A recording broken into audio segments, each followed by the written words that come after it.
बिस्मिल्लाहिर्रहमानिर्रहीम, अस्सलाम वालेकुम। आप देख रहे हैं स्मॉल एच न्यूज़ और मैं हूं ईशा रानी। आपको एक अहम खबर से आगाह करते चलें। मानसेरा शहर बाजार व मुख्तलिफ मसाजिद में महकमा वापटा की जानिब से बिजली के बिलों पर जालमाना टैक्सेस के खिलाफ गुज़िश्ता रोज़ ग्रैंड जरगे में बाहिमी मुशावरत के बाद बिजली के बिल ना जमा करवाने और 28 अगस्त बरोज सोमवार को शटर डाउन हड़ताल के हवाले से ऐलानात किए जा रहे हैं ताकि अवाम उन्नास को बर वक्त मतला किया जा सके। आपको एक बार फिर बताते चले, मानसेरा शहर बाजार व मुख्तलिफ मसाजिद में महकमा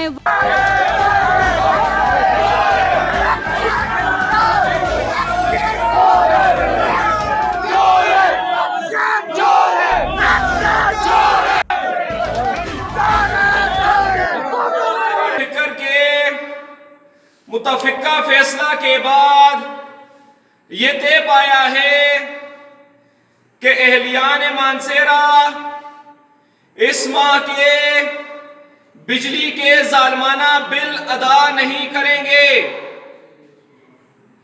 इस सिलसिला में तमाम अहलियान मानसेरा से और सिटी की आवाम से ये अपील की जाती है कि अपनी सफ़ों में इत्तेहाद पैदा करें और इस माह बिजली के बिल हरगिज़ अदा न करें। और इसी सिलसिला में 28 अगस्त बरोज सोमवार पूरे जिला मानसेरा में शटर डाउन हड़ताल का ऐलान भी किया गया है।